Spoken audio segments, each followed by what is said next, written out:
Still rocking after all these years. This is the story of my rock and roll butler.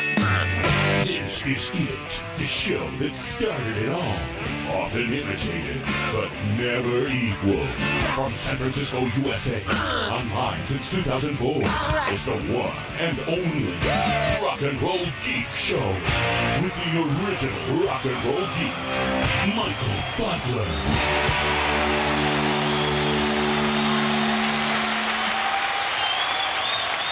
Welcome to the Rock and Roll Geek Show. My name's Michael Butler. Thanks a lot for joining me. I really appreciate it. Today is Friday, February 3rd, 2017, and it is 6:01 p.m. when I'm recording this show open.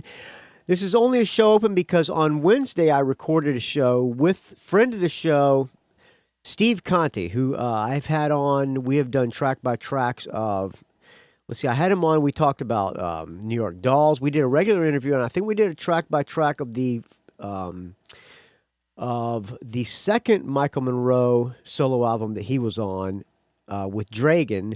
And I don't think we did one on Blackout States, but he's been on the show a few times, and I consider him a friend of the show and hopefully a friend of mine. He's a great guy and a ripping guitar player and a very talented musician.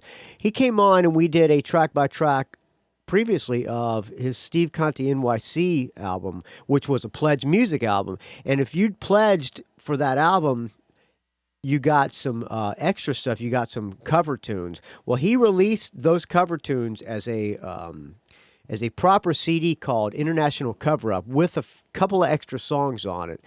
And it is really good. Some of you probably already heard it, but today... if you listen to this show, you will hear Steve Conte and I talk about that covers album called International Cover Up.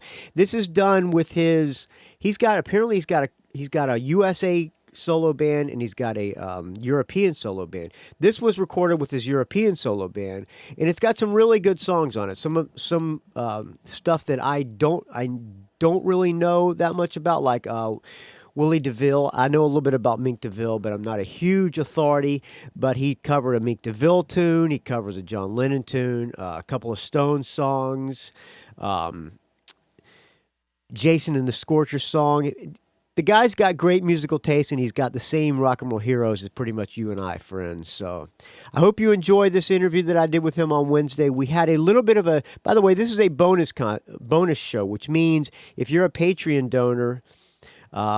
This is a free one. You're not getting charged for this because I already posted a show this week. I feel bad about charging the patrons 2 times in 1 week, but this is just as good as any proper show. Actually, it's really better because Steve Conte's on the show. And but we had a little bit of a Skype problem. There was a little bit of bad connection, so you might hear him cutting out just a little bit here and there. I hope it's not too overpowering. I don't think it is. I actually sent the raw file to Steve Conte and I let him edit it. So this is a special guest edit. You know, I usually don't edit the Rock and Roll Geek Show, but on this one's a little bit edited, and you can thank the great Steve Conte for that.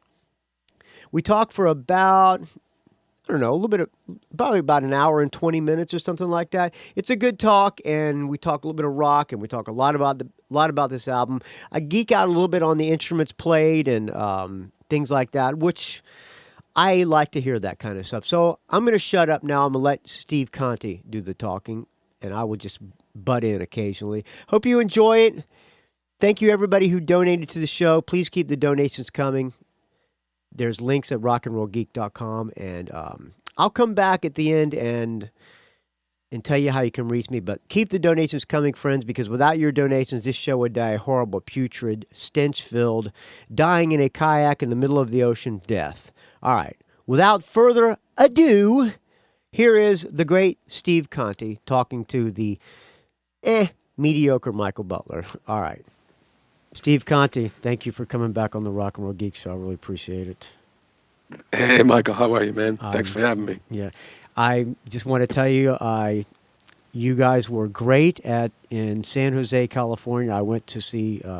I went with my friend who had never heard Michael Monroe's music at all. Believe it or not, he was a fan of Hardcore Superstar, And I told him, well, wait till you see Michael Monroe. You're going to not be as much of a fan of Hardcore Superstar anymore. And he was right after the after the show.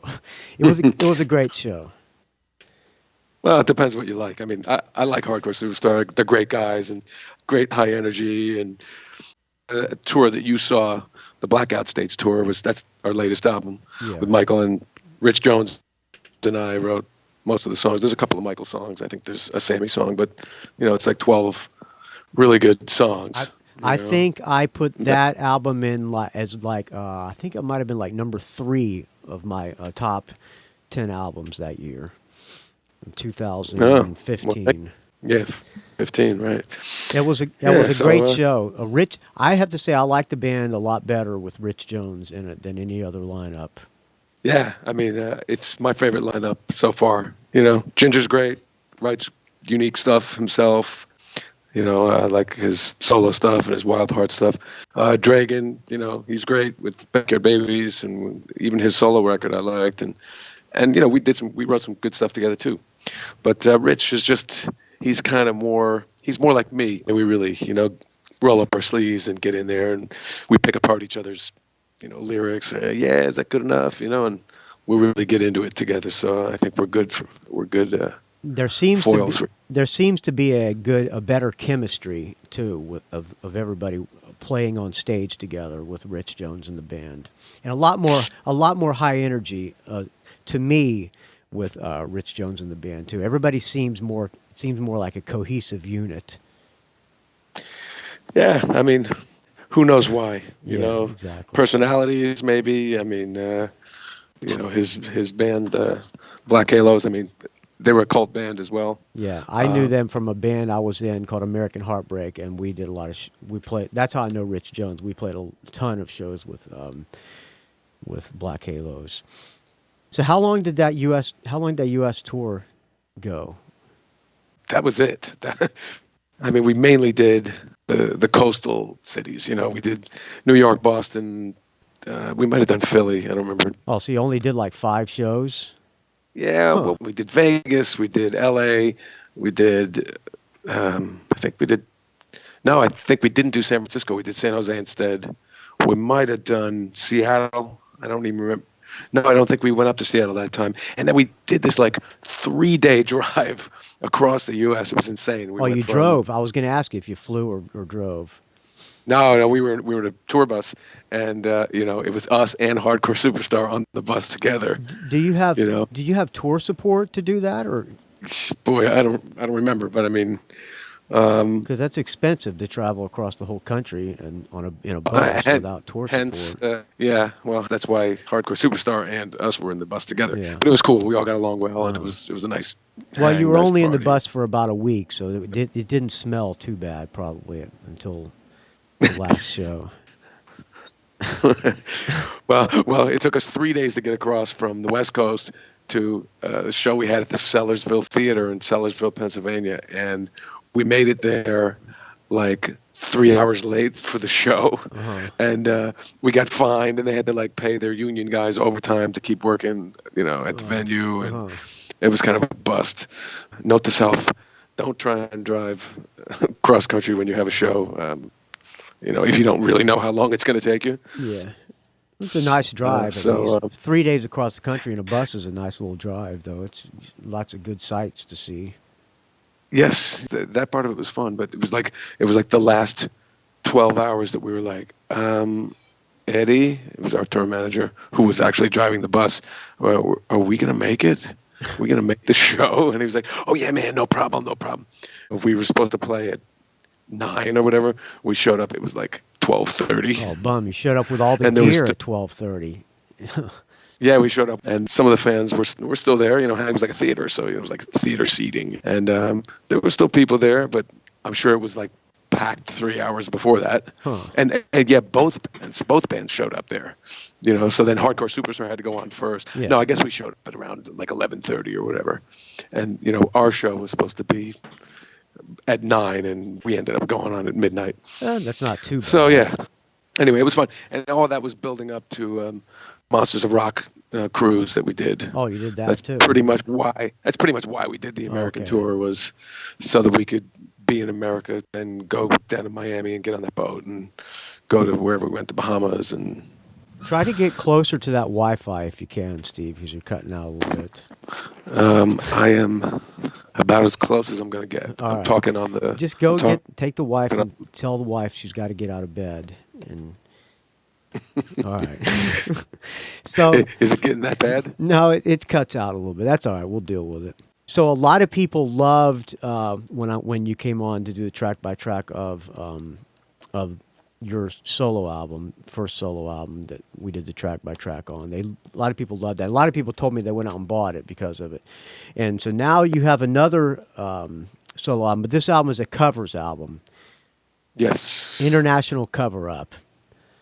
Hence the name. Yeah, I know of people who love it, and I didn't have it. I've heard some stuff off it that I liked, and thank you for letting me listen to it. So, tell me about International Cover Up. Well, one very cool thing just happened last month, I guess it was. I found out that I was once again the coolest song in the world on That's right, Steve's Underground Garage Radio. And which song? That was the opening track. Okay. Somebody's going to get their head kicked in tonight. All right.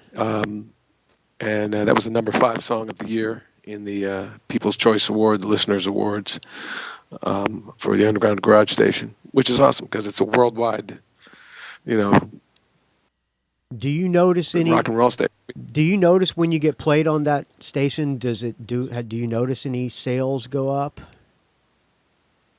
It's hard to tell. I mean, I had a friend of mine who won the coolest song in the world one year, and he was like, "Yeah, man, but it really hasn't translated into sales." And I'm like, oh, "Dude, forget it, man. Just take that and fucking go out there and play." Do they give you a trophy or they give you a trophy or a T-shirt or a plaque or something? No, just the knowledge. Yeah, that's cool. That's nice though. that people love it. I mean, I get checks like every week from the company that distributes my music, so it's hard to tell. That's good. Who's buying it from where. I see Spotify downloads on there. I see there's a statement, iTunes downloads. I see sales from Amazon, CD Baby. So yeah, it's hard to tell where it's all coming from, and if anything is direct, if it would be great if Underground Garage would sell records, then I'd know. But it's just nice because people all over the world hear the station via the web. If you're in America, I guess Sirius satellite radio is the way to get it. But if you're in Poland or somewhere, you can subscribe, online. And if you want to hear rock and roll, it's one of the only games in town or in the world, really. Was this a pledge music? No. Now this album, it started out as the what was one of my bonuses for my Steve Conte NYC. That's right. Yeah. Yeah. 6 of the songs were the band songs. There's 2 acoustic tracks. Okay, right. So there's 8 songs in total. The 6 band songs were part of a package when people bought my Steve Conte NYC album. If they paid whatever it was, how many dollars more, they could also get the download of those 6 songs. But there was no artwork, there was no packaging. And so this time, I didn't do like a pledge because, it had already been out there. Yeah. I didn't think anybody was going to, pledge for something that they had already pledged for. So I added 2 acoustic songs, my cover of John Lennon's Working Class Hero and a live version of the Stones' Play with Fire that I did on Steve Lillywhite's radio program on East Village Radio. They let me use that. So I put both of those on there, resequenced the track listing, had it remastered, had artwork done, and packaged it up and pressed CDs. It was the first time it was available on CD, and I only pressed 500 of them. So I only got a few left. Oh, good. Yeah, so that's the story. And the way it came about in the first place was that I was spending a lot of time over in the Netherlands, and I had met a studio owner who said, "Man, come over this weekend. I got some time open if you want to record, a new song with your band." And I said, "We don't have any. I haven't taught the guys any of my new songs. I have a Dutch band when I tour in Europe." And I said, "We just been going out and touring England and France, Belgium, Holland, playing the stuff from my album. So I haven't taught them any of my new stuff." But I said, "Can we just come in and blow out a couple of covers?" And the guy said, "Yeah, man, come on in." So I went in and I said, "Can we do like 6 covers?" And he said, "Sure." So we took the weekend, we finished it. And I came back a few times and sang, but that was it. Basically, we did a lot of the songs covers that we were playing live. It went over well. High energy. So you had to, were you already out there, or did you have to fly out from the States? Oh, no, I go over there every summer. Okay.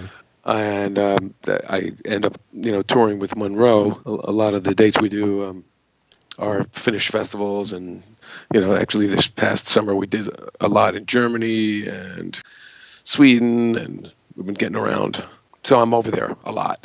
And, I was practically living there. I was there so much. And my wife is Dutch, so I have family over there. So, well, she goes over there for the summer as well? Yeah, Okay, exactly. She has summers off from her job here, so we all go over there. You bring the dog too, or you have to leave the dog with the in-laws? Yeah, I haven't brought the dog in a while. Actually, my sister's got the dog now. Okay. Right. So, it's really convenient that way. I go over there. I have a band there. Guys are great. Bass and drums. With me, it's add bass and drums, and we got a band. Yeah. Just power trio. So it was easy, and those were the songs that were going over really well live. So I figured, let's just blow those out, and they came out real high energy and great sounding. So I said, hey, let's put this out. Are you in New York right now, or are you over there in Netherlands? Yes. No, I'm in New York. So what are you doing? How long are you until you go back to do Michael Monroe stuff? Actually, I leave next week. Oh, nice. You're just doing some show. Are you guys writing the new album now? Yeah, we are writing, and we're going over to do, we got a club tour and some bigger dates. If you go to the Michael Monroe website, you'll see the dates, but they're all Finland. Being that Michael and Sammy are from Finland, that's the biggest market for us. So when you're not over there with Michael Monroe, what do you what are you doing in New York? So I'm home now, and I moved from Manhattan. I live in the Bronx now, which I love. Uh-huh. It's not like the Fort Apache Bronx that you might think of, with like burnt out buildings. Yeah, I think New York there's a lot like San Francisco now. It's lots of well, in San Francisco, lots of lofts, and not lofts, but lots of condos and things like that are getting built, and all the clubs are getting shut down. And Manhattan is just getting out of control. I mean, there's almost no art anymore. There's like only a few clubs to play. I mean, maybe I'm just out of the loop, but I mean, no, I don't think so. Man, it seemed like, even just 10 years ago when I was with the Dolls, there were so many more places to play. There was like a scene, people were hanging out. All of a sudden, I don't see anybody anymore. So my move from Manhattan to the Bronx was not like traumatic in any way. It was just like, okay, time to go. Yeah, I'm just ready. like it was time the music and art to go. It's time for me to go. Exactly. It's the way it is in San Francisco too. I'm ready to move to the mountains and be like be like the Unabomber guy. All right. So anyway, Don't do that. Not bombing people, just live in a shack in the mountain, in the woods. All right, back to recluse. Yeah, exactly, and fish every day. All right, so the album International Cover Up on the front cover of the album. I'm gonna tell people to listen. On the front, it's got what looks like an old radio, and it's got. Is that a real old radio, or is it just? Yeah, I took a picture of that in Holland on I think it's March 30th or April 30th. It's Queen's Day, which in Dutch is like, my Dutch is getting bad, Koninginnedag or something like that. Queen's Day, and everyone brings out their junk onto the sidewalk. Oh yeah, they sell or their stuff. used items, and it's like a giant, yard sale Yeah. all in all the neighborhoods. And I saw this radio, and if you look at the dial on that radio, you'll see Luxembourg. Yeah. You see all the, it's like I guess a ham radio or whatever, where you could tune into all these different. It's an old thing, and you can see all the different countries that you can tune into. It's So got Munich. that's where It's got Brussels. It's got It's got Munich. It's got Budapest. It's got Frankfurt. So you can listen to Scotland and England and Germany. Does that Did you buy that radio, or did you just take a picture of it? I didn't buy it. I took a bunch of pictures of it because I thought, this is really cool, but I have no room for that. It was giant. Yeah, I wonder if it works.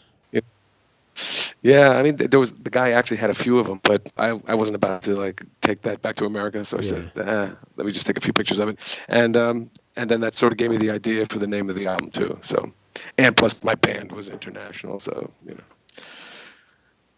Yeah, and it was covers. There you go. So it's got. So the album has 8 songs on it.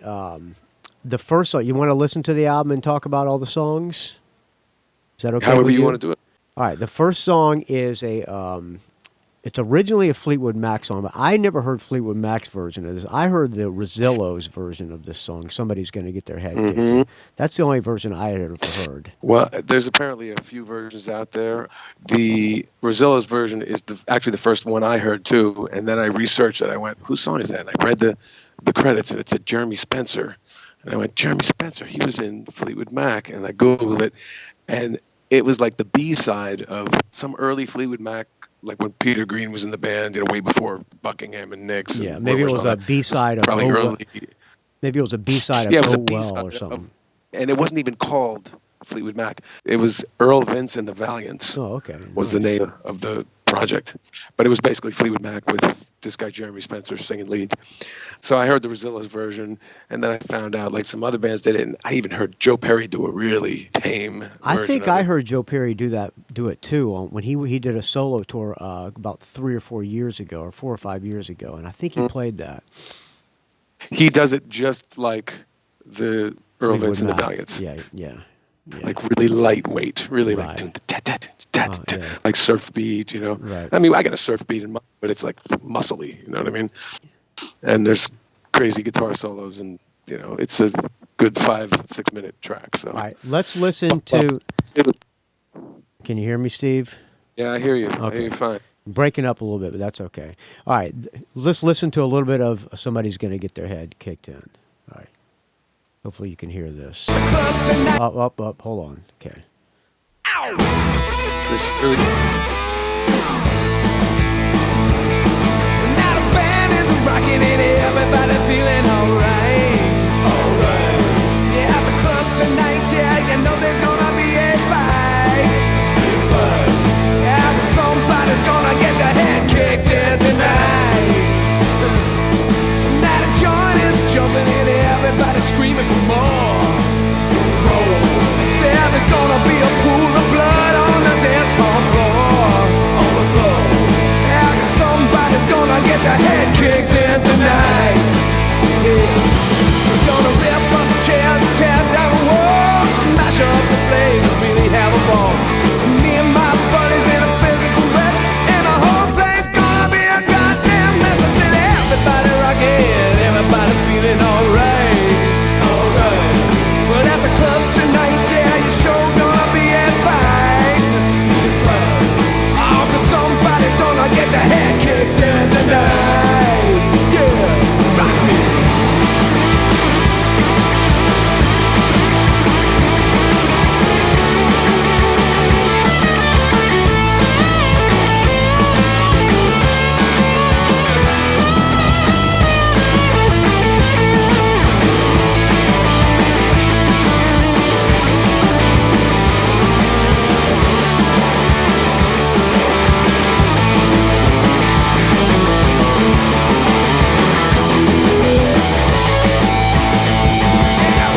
All right, sounds great. So I'm assuming you guys pretty much did it pretty kind of basic and Live. Yeah. Maybe just did you Yeah, you just guitar solos live. everything pretty much live. Maybe just some background vocals overdubbed. Yeah, we overdubbed all the vocals were overdubbed, and if I played the solo live on the basic track, then maybe I overdubbed the rhythm guitar later. Right. And in some cases, I played rhythm through the track, and then I overdubbed the solo. But there's no more than 2 guitars on anything, and there's horns on. Well, we'll get to that. And what guitars? How many guitars did you play? What kind? Which? I believe I was probably playing my white Les Paul Supreme from 2005, which sounds fine, and my 1960 Junior. Okay. Les Paul Junior. Through my Black Star, I got a Black Star Artisan, which I keep over there in Holland, which is it's basically like a super hot rod Vox AC30 mixed with a Marshall of some kind, maybe a blues breaker or something. It's like an AC30 with more gain and more bottom. So I played through that with no effects. Yeah, straight in. Now, who's that guy that owns Black Star amps? He played in a band. What band was he in? I don't know. Jon Richardson is the guy who I've been dealing with over there in England. I'm not sure. My friend was telling me that because my friend has a guitar company and he was at NAMM, and anyway, that doesn't matter. But he was in a band that I knew of. All right, the next song. He worked for Marshall for a long time. Black Star. All right. Next song is called Happy. That's Rolling Stone from Exile on Main Street, I think, right? I think that's what I'm not an authority on the Stones. And I did it, I do it down a step from Keith, and I tune the low E string down to low D, so I don't do it like the Stones with the little slide. I kind of do it my own way with the riff is on the low strings, so it's a little grungier. So you tune down a half step or a whole step down? No, I just played in A instead of like the Stones version. Oh, different in B. key. Okay, right. And so I play it down in A, but I also tune my low E string down to a low D, so I can get this really kind of gnarly, mean riff on the low strings because I don't do the high slide thing. So, drop. I think kind of, drop tuning for the kids out there. I think it's what it's called. Yeah, there you go. Drop D. Yeah. Okay. Exactly. A bit of Happy. I like this. This is one of my favorite Rolling Stones too. This is a Keith Richards sings this one, right? Yes. Okay. Mm-hmm. Okay. My man. Happy. Okay. Oh, up. I guess I better turn it up. That might help. Mm-hmm. Okay. Feeling all right. Okay. The unprofessionalism is just out. Okay. All right. Here we go.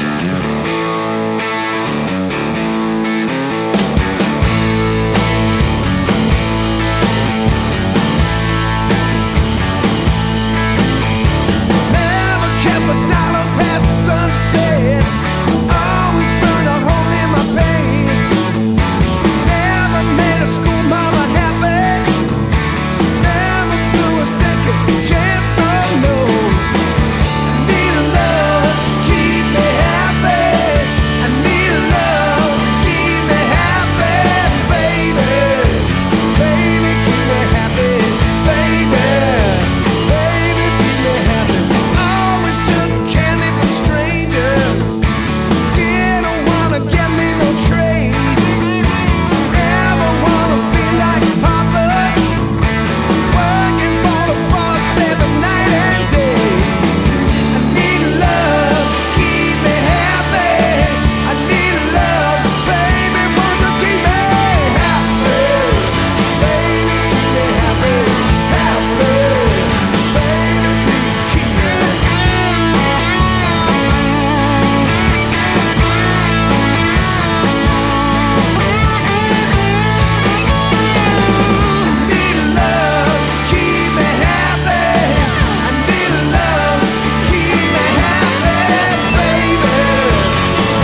That has horns. Were the horns guy, the guy who did the horns, was he there when you were there, or did he come in afterwards? Yeah, actually, the horn guy is the engineer and mixer who owns the studio. So, yeah, it was kind of a lucky I see that. thing. Well, it's run by these two Dutch guys, Wilco and Jasper. Yeah. And Jasper is a keyboard player, and Wilco is a horn player. So I have organ and piano on another couple of songs that Jasper played, and Wilco played horns on this, and on Summertime Blues as well. So, which we'll get to. And what are the horns that were in that? I heard saxophone and... Did he put trumpet? No, it's too? just all brass. It's all brass. It's trumpet and trombone. Okay. Oh, trumpet and trombone. It's like ba ba da. Oh, it's two parts. Okay. He plays the high notes on the trumpet and the low notes on the trombone. Right. Ba ba da.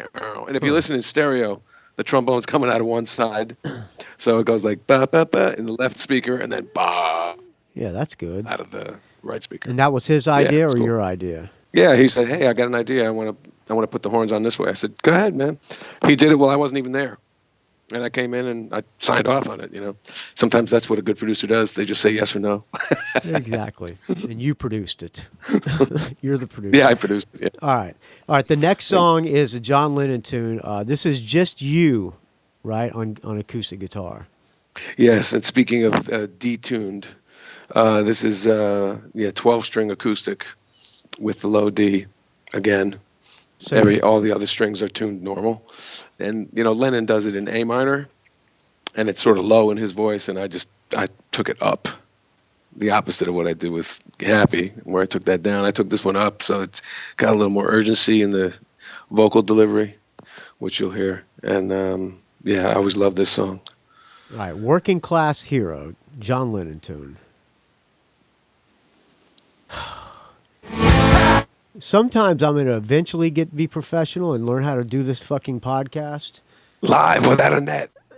No, it's basically, I'm playing, it's in D minor, at the top of the guitar, on the third fret. Yeah. Like you're playing a D chord, but you make it minor with the F natural. And then you have the open... the low E string is tuned to low D, that's it. Okay. So then you can just strum all the strings while you're getting the D, and it sounds a lot more heavy. All right. Exactly, yeah. You get the low D, the low A. Yeah, exactly. For all you can at home. As soon as you're born, they make you feel small. By giving you no time instead of it all. Until the pain is so big, you feel nothing at all.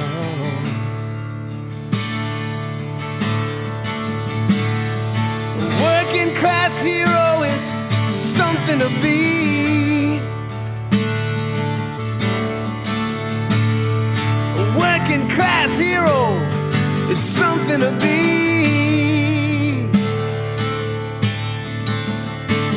Oh, they hurt you at home and they hit you at school.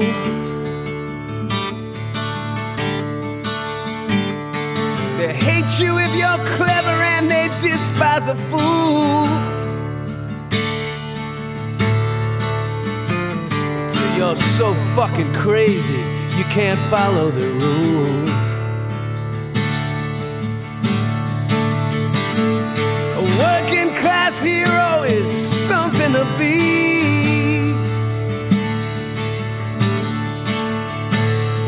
A working class hero, it's something to be.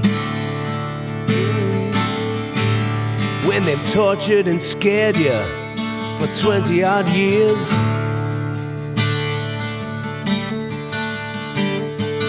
then they expect you to pick a career.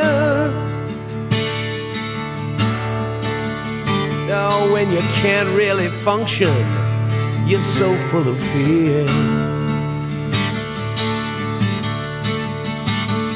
A working class hero, something to be.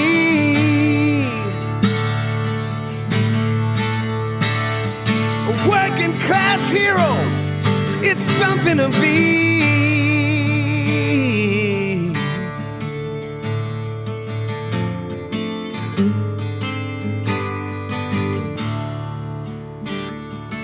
Is all that done at the same time? Any overdubs on that?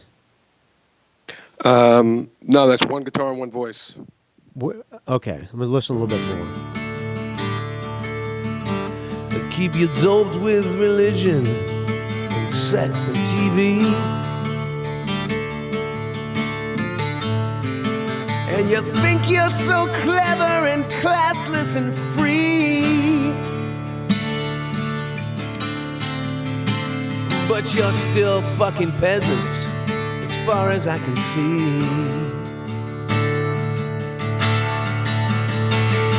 A working class hero is something to be. A working class hero, it's something to be. Do you like listening back to these songs after you've recorded them? Yeah, it's not too bad. How long have you listened to this recently? Yeah, I probably did because I had the CDs pressed, and I remember I went and listened to the first pressing to make sure it was okay. And Right. I mean, I don't sit there and spin my own records at home or anything. You have kids? Yeah, I do. How old are you? In fact, I just gave this CD to my 7-year-old son, and he's got it like proudly displayed on his desk next to his little CD player. Does he listen to it? Yeah. What's his favorite? Yeah, and anyway, he went, Dad, you said the F word. Oh, okay, on this one. I said, listen, that's, That's so I can be that's cool for the not kids. my song. That's not my song. Yeah, exactly. It's John Lennon's song. Yeah. I would never say that in one of my songs, okay? I don't want you saying that word. It's a really angry word. I have to sort of, psych him out, so he Right. doesn't walk around getting in trouble in school, Yeah, my daddy said, "Hey, a working class hero, fuck you, man." What's his favorite song on the album? Or does he tell you? Or I don't Maybe he know. doesn't- He might like the Tom Waits Ramones yeah, thing. yeah, I That's would probably guess later. that one. That's probably what a 7-year-old probably, or Happy. Actually, a 7-year-old might like the lyrics if somebody's going to get their head kicked in. That seems like a fun. Yeah, that's the first song on it. So every time I've heard him put the CD on, of course that comes on first, and then Happy, and then it's time for dinner or something. So I don't know if he's ever gotten past Working Class Hero. Right. Does he I'll, ever? I'll check in with- Has he ever come to see Michael Monroe or you play live? Yes, he's actually been to one of my band's shows, an outdoor show on the beach. It's tough, like bringing kids to bars. In New York, you can't unless it's like a restaurant bar. Yeah. If they're serving food, you can bring an underage kid in. But Monroe played the Gramercy Theater last year on that same tour with the 3-day trek across the states. And my son came to that, and he actually came out on stage for a minute and just said hi. Actually, Yukke from Hardcore Superstar carried him out at the encore, and he was like flying the horns with both hands. And it was pretty cool. That's nice. And he's been on stage with me in a couple other situations that I do, where he's come on and like danced and sang, and he writes songs. He's great, man. He's talented kid already. He doesn't really play an instrument, but he just says, Dad, I got a song idea. And I whip out my iPhone and I turn on the memo, and I mean, some deep lyrics come out of this kid. I'm like, where's that coming from? I don't know if it's stuff that he hears, and other people say, or if it's coming from deep within him, but it's, and melodies too. Like he writes, I'm like, is you sure that's your song, man? You're not stealing that from somewhere? Is that a song on the radio? Because I'm gonna record you doing these songs. I don't want to be stealing anybody else's songs. He's like, no, just made it up. No, I'm like, that's okay. great. How long have you been married? Or how long have you been with your son's mom? 12 years. I've been married 12 years. And my oldest son is 7, and I have a 1-year-old too, 1-year-old boy. And Michael Monroe pays enough to support the family, huh? Let's not get too personal here. All right. All right. Put it this way. When I'm home in New York, I'm hustling my ass off, bro. Yeah, I can imagine. But you got to do. That's what you do, when you're a musician. Exactly. And I love it. It's like Exactly. I'm not going to. I mean, basically, Monroe is like almost like a part-time gig because pretty much we tour all summer on weekends, usually just in Finland.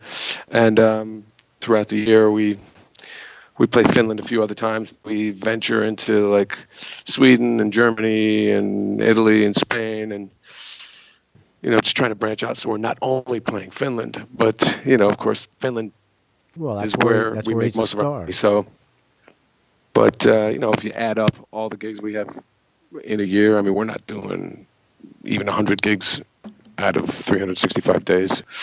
So I have to do other things, and I love it. I play with Charlie Drayton and Bernard Fowler.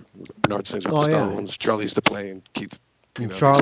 Charlie was married to the great Chrissy Amphlett.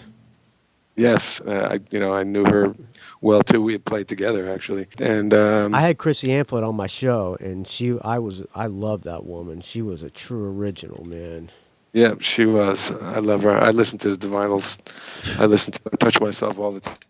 There's better than I Touch Myself. I'm one of the biggest Vinyls fans in the entire world. That woman was extremely talented. The song "If Love Is a Gun" is there's just great songs on that record. But their entire anyway, catalog. So I do all kinds of other gigs. You know who Billy J. Kramer is? No. Billy J. Kramer was a guy that the Beatles wrote songs for him. He came out in like the early '60s. He's still around, playing around out there. He covered a bunch of Beatles songs too, but they took him under their wing, John and Paul, and they wrote songs for him. And I do some playing with him. I do a little everything, and of course I play my own shows and make my own records and studio work and films and TV and whatever people call me to do. Do you have another? Are you working on another solo album? Yes, I'm writing right now, and I hope to have it out before the end of 2017. All right. How many songs you have? How many songs you have written for the solo album? Thousands. You have thousands of songs for the solo album. You probably have another 2,000 written from Michael Monroe, I'm guessing, somewhere around there. Actually, I don't have that many written for Michael. Rich has been cranking out the tunes. Huh. All right, next song on this album, back to the international cover-up. Next song is called, this is a Mink DeVille, or is it Mink DeVille or Willie DeVille? Well, it's the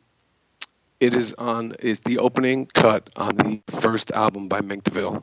And I used to play with Willie. Yes. I did, that's where I met my wife, actually, in the Netherlands, in 2003. So I'd done a summer tour over there with Willie, playing acoustic, electric, slide, mandolin. It was just a really eclectic gig, and I had a great experience. It was like the greatest and the worst experience all at once. What was so bad about it? Well, it was great because I was a fan of Willie's. I loved his voice. I loved his songs. And I got to play all those songs on instruments that I really wasn't that comfortable with. Like the bass player was a friend of mine. He said, "Steve, you want to do this tour with Willie?" He says, "You got to play nylon string, like Tex-Mex style, nylon string guitar. You got to play slide. You got to play mandolin." I said, "Man, you just named 3 things that I don't really do." Uh-huh. And he's like, "Oh, man, you can do it."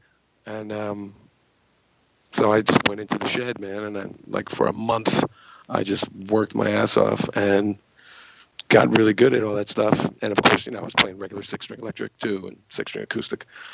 Yeah, so it was great because I got to stretch my musical chops a bit, on my instruments. So that's and then, so that was the good part. But Willie was kind of a mess at that time, and he passed away in 2009 from pancreatic cancer.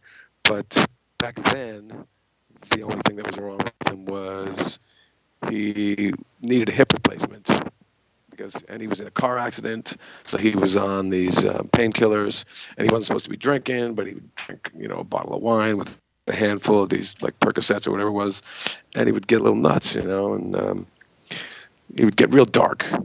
I wasn't into the dark aspect of it. Yeah, I'm so depressed. Yeah. I was so depressed being around this guy, But when he opened his mouth and sang, all was forgiven, All right, I like this song a lot. So this is called Venus of Avenue D. We'll listen to some of this.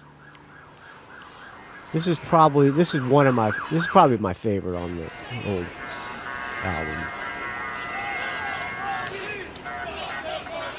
And what's that? Hold on. What's that? Where did you record that? The street sounds. they're saying fuck the police. I recorded that on St. Mark's. That was actually, I recorded that into my iPhone in about 2010, and then I didn't record this album until 2013 or something like that. But before I got to use that recording on my record, I used some of that same street sound for the beginning of Ballad of the Lower East Side from the Michael Monroe record, right. Horns and Halos. I left off the fuck the police thing because I wanted to use that on my own record. There you go. But basically, those sirens and the street noise and the people you hear, some of that is the same from the Michael record. There you go. That's a kind of a little fun fact for people. Yeah, there you go. All right. Here, back to Willie DeVille too.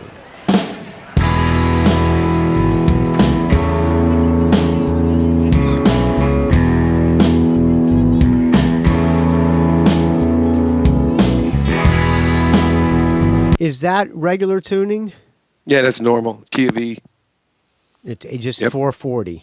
It's just normal tuning. Okay. Oh, and I should say, actually, about that intro, there was actually a little riot that was going on in St. Mark's. That's why I was like, holy shit, what's going on here? And I pulled out my phone real quick, and there were all these dudes, like, in the middle of the street throwing garbage cans at cars, and I was like, man, what is happening here? What were they rioting about? Yeah, I don't know. But they were like in the middle of the street, and there were cabs stopped, and they were throwing garbage cans at cabs. It wasn't like maybe they heard a rumor. It was Rodney King or anything like that. It was, I don't know what it was, but there was something going on down there. So that's what that was, a little riot on St. Mark's. Okay, back to the song.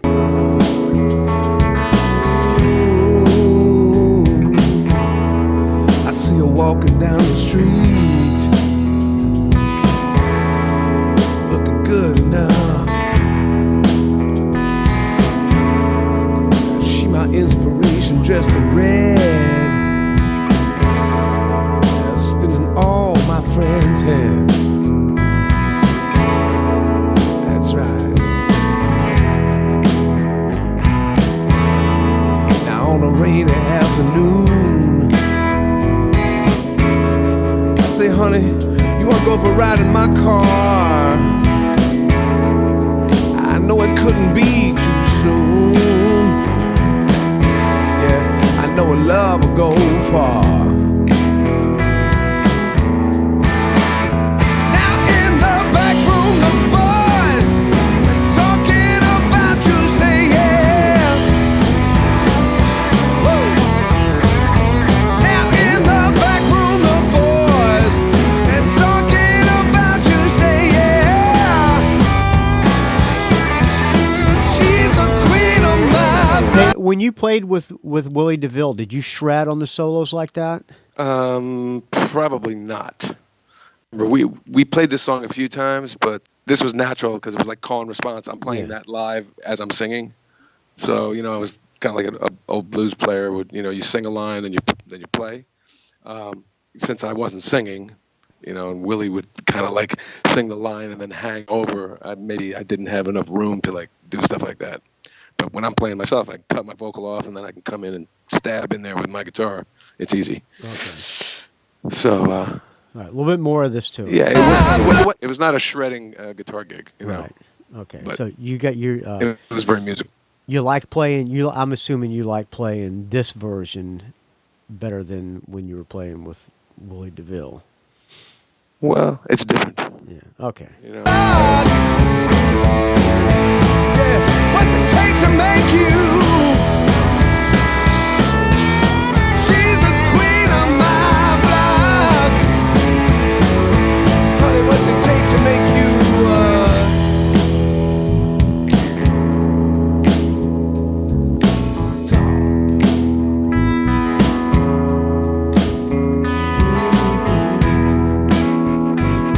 I like that. That's nice. That's a good recording of that one. All right. Next song. You still there? You still with me, Steve? Oh yeah. All right. Next song is one of my favorite bands of all time, Jason and the Scorch. We probably talked about this. Do you know Warner Hodges? I do. I mean, we've never actually met face to face, but we've Your chatted Facebook a friends. bunch on Facebook. We've emailed. We've maybe even talked on the phone, but we're very aware of each other, and we have lots of mutual friends. What about the great Dan Baird? fact- Do you know Dan Baird? Again, he's another one who I've had, communications with on Facebook and email, and actually my band Company of Wolves. I don't know if you remember them from 1990, Mercury Records, but we used the Satellites, Georgia Satellites producer, studio, and amps. So that was our Company of Wolves connection. Went deep with the Satellites, and then I became friends with Rick. I've actually jammed with Rick Richardson, and I've hung out with him a bunch in person. So, and Keith Christopher, who was Bass player. the original Georgia Satellites bass player, is playing bass in my band now. Oh, really? So he's been playing with me for a while, on and off. It's been like my brother or Keith. So, and I got some gigs coming up. My brother can't do them, so Keith is going to do them, and I'm happy to see him and play with him again. He's a great guy. Well, Warner Hodge is one of the great guitar players in the United States, in my opinion. Agreed. And I love him. this is the most. I guess this would be this would be Jason and the Scorchers' main hit, but everybody loves this tune, as do you and as do I. Right. Yes. All right. White Lies. A little bit of White Lies.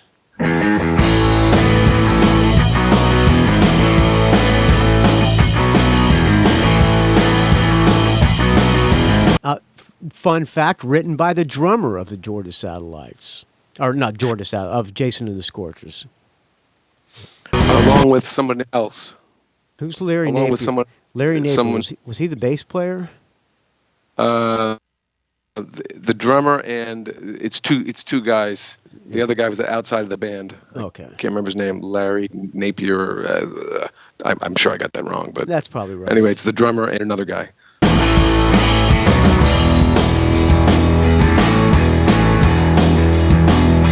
Every evening when I walk through the door,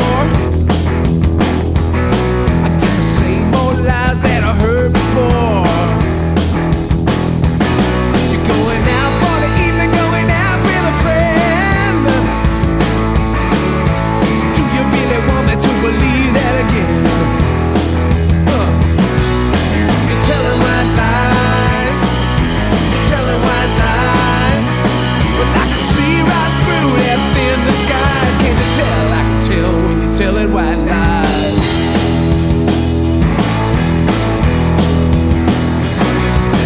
Take these chains and All right, that's a great tune. Everybody loves Jason and the Scorchers. Yeah, in fact, that tune was supposed to be on my Steve Conte NYC album, but that is the song that inspired me to do my Steve Conte NYC album, which was more like rootsy, Americana, almost borderline alt country in some ways. Yeah. I heard that song one night, and I went, "That's it." I had this like epiphany. I went, "That is like everything that I love in one song." It's like, it's got a cool riff, it's got a great melody, it's got, and it's twangy, and it's so much what I love. And then I just kind of like gathered up all my other songs and wrote new songs like around that kind of song. And I went, well, what the fuck am I going to put a cover on this record for? Forget it. And I didn't end up putting that on the record. But then I recorded it for this. That singer for Jason Stewart, Jason Ringenberg, that guy's great. Way underrated guy. You ever hear that song that he did with Ginger, that Ginger wrote for him, and Wild Hearts played as the backing band for Jason Ringenberg? I know about it, but I can't tell you that I know this song. It's called One Last. I may have heard it, but One Last Heartache. It's a great tune. You should seek it out. It's really good. That guy, he's got a couple of. He did like this, like a kids TV record show. Yeah, that's great. Yeah, Farmer Jason. That is great. All right, next song is called. We got three more songs left. Everybody knows this tune. This is Eddie Cochran tune, "Summertime Blues," which you totally changed it to more of a blues type song. Yeah, it's just I don't know where I got the idea from this. It was with my band, The Crazy Truth, which we've never done a Rock and Roll Geek show for that album, but I think you'd really like that one. I'll send you a copy of it. Yeah, please It's very do. garagey and New York. It's about as punk as I get. But I was playing with my band, The Crazy Truth, and we came up with this arrangement, but we never recorded it back then. That band sort of played our last gigs together in 2010, maybe. And it was just like this sort of grungy, just doing these descending chords that were totally weird, against the bass notes. And then I wanted to sort of combine the three versions of Summertime Blues that I love: Eddie Cochran's, The Who, and Blue Cheer.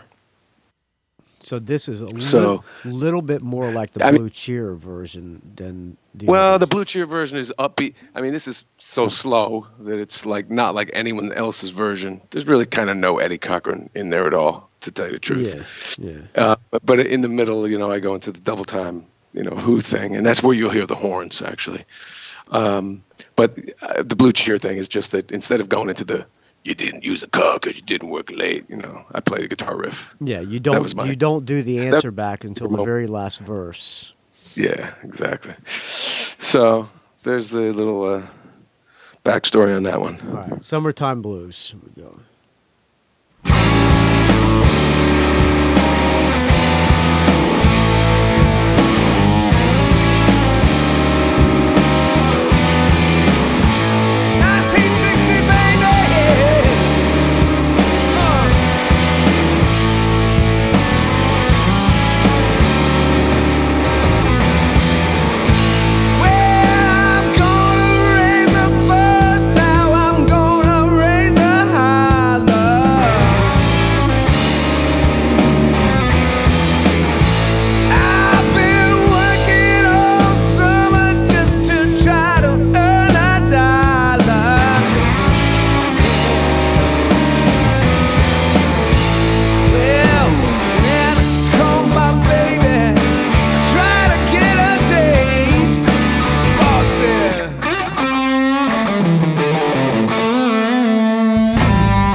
Summertime blues.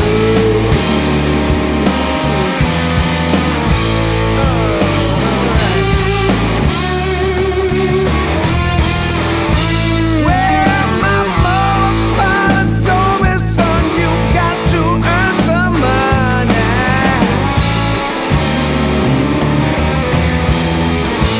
Yeah, if you wanna use the car, go around next Sunday.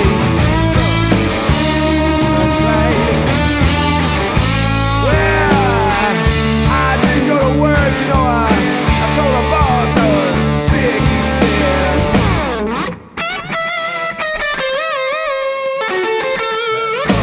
Sometimes I wonder, how am I gonna do?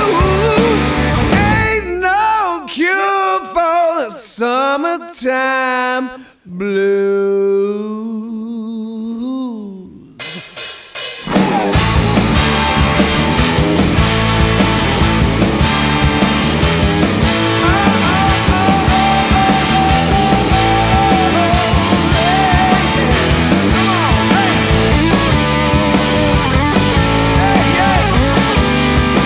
All right, Summertime Blues. What are the horns on that? Is that a trombone and trumpet too?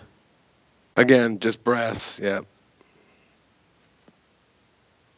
All right, the next song is.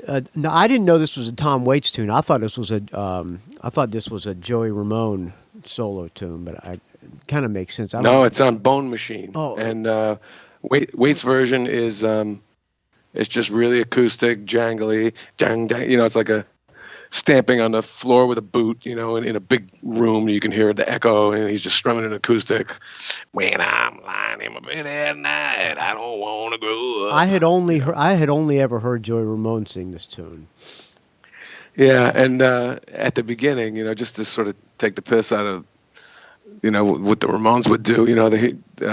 I guess it was Dee Dee would always go, "What the day for?" So I just did it on 3. Okay. Which you'll hear. So if you think it's going to be Ramones 1, 2, 3, 4, it comes in early.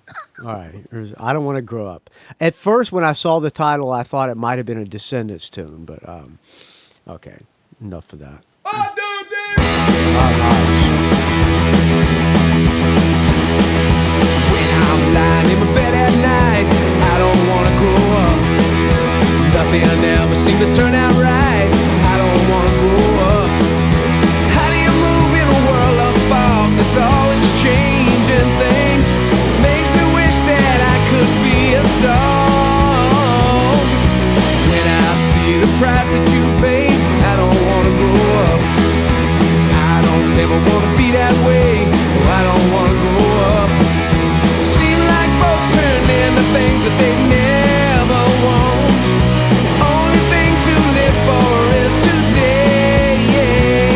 Gonna put a hole in my TV set, and I don't wanna grow up. Opening up that medicine chest, and I don't wanna grow up. I don't wanna have to shout it out. I don't want my hair to fall out. I don't wanna be filled with doubt. I don't wanna be a good Boy Scout. I don't wanna have to learn to count. I don't want the biggest amount. No, I don't want to grow up. No.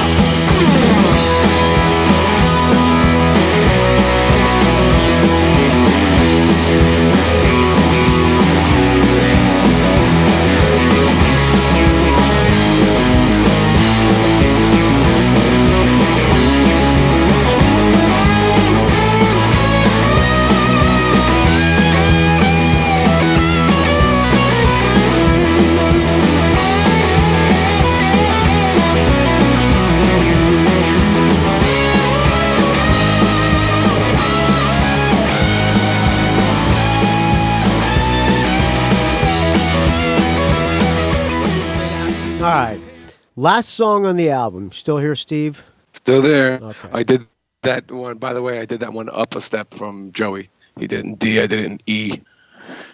Any Because I reason? find, sometimes trying to belt out a song, for my voice, Okay. I always feel like I can really belt it out over loud guitar if it's in a higher key and like projects my voice more. I don't know, some people like to sing low and Well, a lot of people think that it's easier to sing songs when you tune down or when you play them in a lower key, but a lot of times that's not really the case. A lot of times it's easier to sing when it's in a higher key. Well, also live, if you're playing on a good sound system and you got a good monitor mix, if you can't hear yourself when it's low, so that's the other thing I learned Right. about my voice singing live is like if it's too low and you're at the mercy of the PA Because you're guy not on the monitor, you're not you can't belting hear yourself, it. you're gonna be way off. Yeah, because you're not belting it when it's in a lower key. You're more belting it when it's higher. Yeah, and if it's not cutting through the monitors, you can't hear yourself as well. So then you're gonna sing flat or maybe even sharp. So hey, when you guys are playing Michael Monroe, do you guys do regular tuning or is it tuned down a half a step?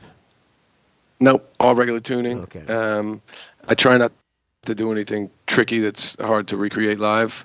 Like we got no Well, capos. a lot of bands tune down a half a step. That's like the common thing with a lot of bands. Yeah, but we don't do that. I mean, that's there's good. a couple of tunes just for effect where I do the drop D thing, like on the new album, the latest album, "Keep Your Eye on You." This sort of ballady song. Yeah, that's a great Song of tune. mine. One of my favorite tunes. Oh, thank you. Yeah, that's one that I wasn't sure that That's was going to get by the. That one reminds me of something that would be on that little Steven produced, Michael Monroe, the Not Faking It album. It's kind of a little bit more like the Man with No Eyes type of tune. Yeah, I could see why you would say that.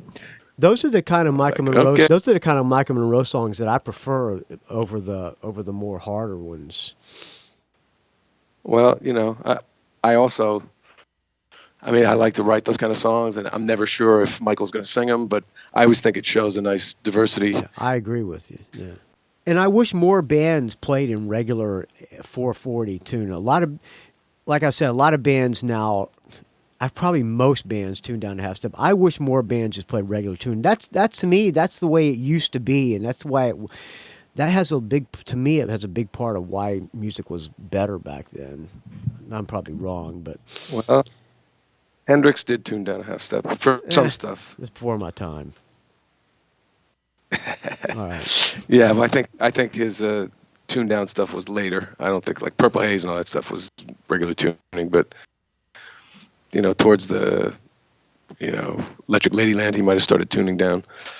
Anyway. All right. Last song is another Stones song. It says it's written by Nanker Felge. I don't know. Is that so? This. Well, okay. Let me give you the history on that. So, I know because I just came from seeing the Stones Exhibitionism. Have you heard about this show? No, I have not. So it's like a gallery. It's like an installation, really. They took over like an art gallery downtown in the meatpacking district in the West Village. And you walk in and immediately in the first room there's like Charlie's drum set from '72. There's like the whole behind the glass is like a whole studio set up with Keith and Bill Wyman's like see-through Dan Armstrong guitars. It's like all their actual gear from that time. Leslie cabinet. Who's putting this out? Who's putting this thing on? The Stones. I mean, it's all their stuff. It's like from their archives. There's like diaries, Keith writing in his diary, the actual diaries in there, went down to, the Marquee Club tonight, we played here, met, whatever. I mean, just amazing shit, and all the while there's like recordings and stuff going on. Then you go into the guitar room and there's like, Keith's 5 strings and Ronnie's Zemitis guitars and some guitars a mix. And then the coolest thing was that they had an 8-track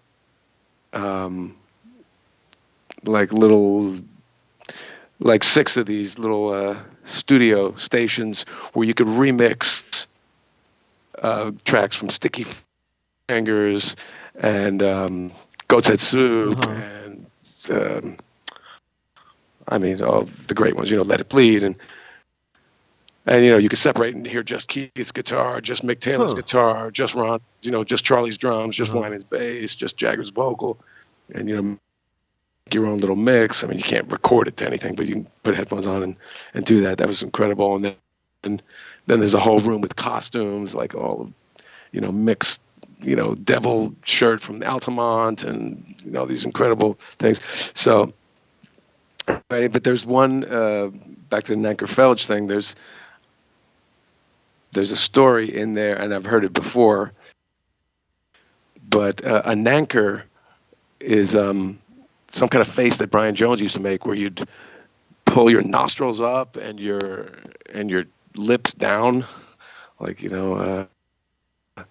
hard to describe over the phone, but it was an anchor was some kind of facial thing and they shared their apartment. Mick, Brian, and Keith shared an apartment with a guy named James Felge. So they just came up with the name Nanker Felge for a song that they wanted the whole band to share in the writing and publishing of. So it's really a Stones tune. That's just like a nom de plume, pen name. And this was recorded. You played this at a radio. Where was this recorded? Yeah. The producer Steve Lillywhite, who produced Thunder So Alone and all the U2 albums and the Stones' Dirty Work. Actually, he's a friend of mine, and he had a show on East Village Radio, and he invited me down to his show one day and. Said, hey, bring your acoustic and play something. And I whipped this out, and then he let me use it for my record. So it's totally live on the radio. Play with Fire.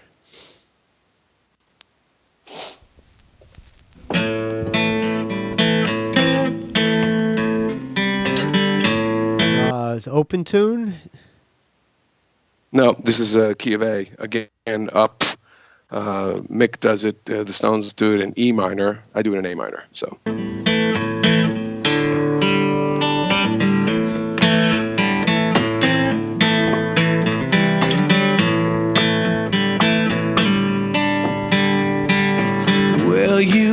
got your diamonds, you got your fancy clothes. Chauffeur drives your car, you let everybody know. But don't play with me, 'cause you play with fire.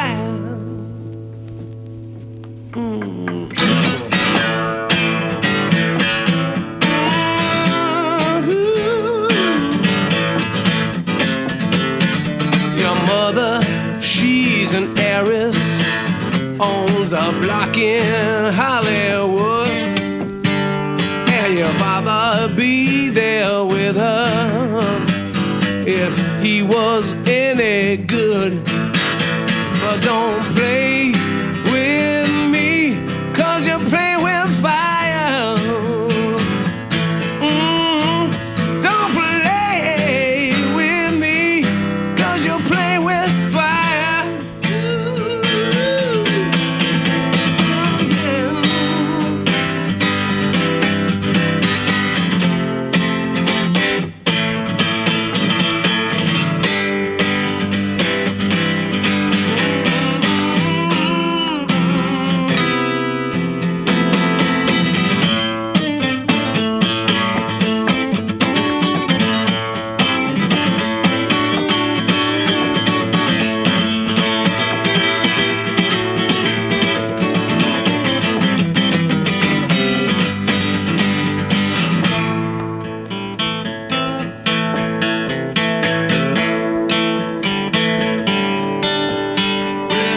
Now you got some diamonds, you may have some others.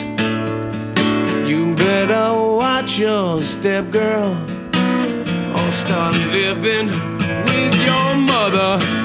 Don't play with me, 'cause you play with fire. Don't play with me, 'cause you play with fire. All right, there you go. That is international cover-up. Steve Conte, thank you so much for doing this. I really appreciate it. Yeah, man. Thank you. Thanks for having me. Anytime. Well, hopefully I will see you again. So what is the plans for the next Michael Monroe? You have any plans for the, is there a tentative hope for a release of the new Michael Monroe? There's no, the next thing that's going to happen with Michael is going to be a sort of retrospective of everything, combining all the records he's done since leaving Hanoi Rocks. I guess, the first half of his solo career, and then he went back to Hanoi for a little while. But basically, starting with Not Faking It, and those records, and then Demolition 23. There'll be some stuff from that on it, and then the 3 albums that I've done with him, and so there's no Hanoi stuff, but it's all. So by retrospective, Michael. you mean a release of best of all those songs? Yeah. It's like 2 or 3 songs from each album. Okay. So it'd be probably like what would amount to a double LP or whatever, but it'll probably be 2 discs, and it's going to be put out by Universal Finland, Spine Farm, the same label we've been with, and that's the next thing. Oh, and of course there will be 5 new songs on it. There's like 5 previously unreleased tracks, so it'll be a best of with some incentive to get the new songs. And then you guys will tour behind that, or just? Yeah, but to tell you the truth, Michael, we're basically a cult band over here. Right. I only play with cult bands, Michael. I'm pure. That keeps you straight. I'm a cult artist. I play with the Dolls. The Dolls are a cult artist. That's right. That keeps the Michael's credibility. a cult artist. Steve Conte himself is a cult artist. That keeps you cool and gives you the rock cred. Keeps you broke, man. Exactly. That's what it's all about. Keeps you humble and hungry. Yes. I won't say I'm broke, but I'm actually rich in everything else except money. That's right. I'm rich in love and rich in music love. and happiness and Okay. Hopefully a talent, but Well, it goes without saying how much of a fan I am, Steve Conte, and I really appreciate you taking the time to do a crappy little podcast like this show. It's my pleasure, man. I'll do it anytime. All right. I'll send you the Steve Conte and the Crazy Truth too. I think you'd dig that. Yes, please do. All right. Well, I wish you the best of luck, Steve, and I will talk to you soon, I hope. I wrote a piece. Hey, look, and for anybody who's listening, if you listened this far, then you must be a fan or a lover of good music, at least. Exactly. So if you want to find me online, Steve Conte NYC on Facebook, www.stevecontenyc.com. What else? Where else? Instagram, Twitter, all the usual places. And let Steve And Conte YouTube. let Steve channel as Conte well. know that you heard him on the Rock and Roll Geek Show, so he doesn't feel like he wasted 1 hour and 23 minutes of his life doing this crappy podcast. I would really appreciate it, friends. Well, no problem, and I'll be happy to promote it too. So send me a link when it comes out, and I'll forward it around, and I'll post it everywhere. Okay, Steve. Thank you so much. I really appreciate it. And say hey Michael. Say hey to the wife and the 2 kids, even though they don't know Will me. do. All right. All right. Talk to you later. All right, man. All right, Cheers. All right. Bye. All right. There you go. Steve Conte, the great Steve Conte. It's a covers album called International Cover Up. I think we're going to close out with a Michael Monroe song. What do you think of that? The song that he was talking about. I apologize for the bad Skype connection, but that's what happens when you're doing the Skype. But hopefully it wasn't too much of a distraction. Thank you for listening, friends. Again, let Steve Conte know that that he didn't waste an hour and a half of his time by coming on the Rock and Roll Geek Show. Let him know you heard him, and go out and buy this covers album. It's good. I think you can still get the covers if you paid for the Pledge Music. Maybe you already did pay for the Pledge Music, but I think it's a decent price, and it's 8 decent songs, and support independent artists. How about that? All right. Thank you, everybody, for listening. rockandrollgeek.com is where you can find the show. Send me an email, rockandrollgeek@gmail.com. Find me on the Facebook, R&R Geek. Find me on the Twitter, R&R Geek. Find me on the Instagram, rockandrollgeek. Don't ask. Area code 706-621-ROCK. And go to the Facebook group, Rock and Roll Geek Show, which I didn't start, but I do approve people. All right. Here's Michael Monroe. Keep your eye on you. We'll talk to you soon, friends.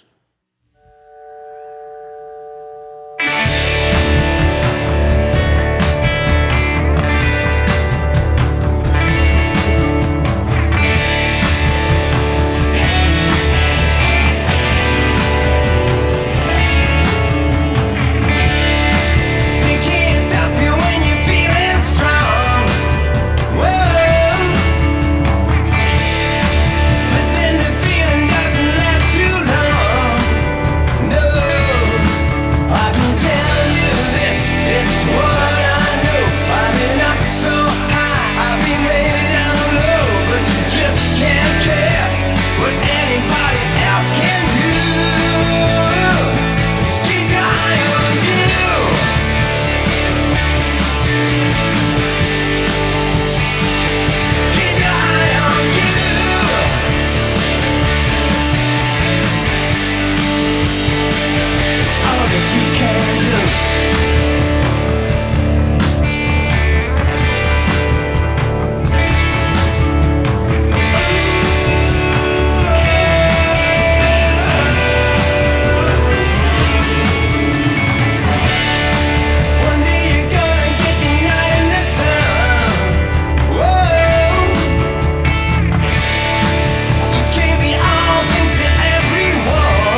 It's a rock and roll geek train wreck.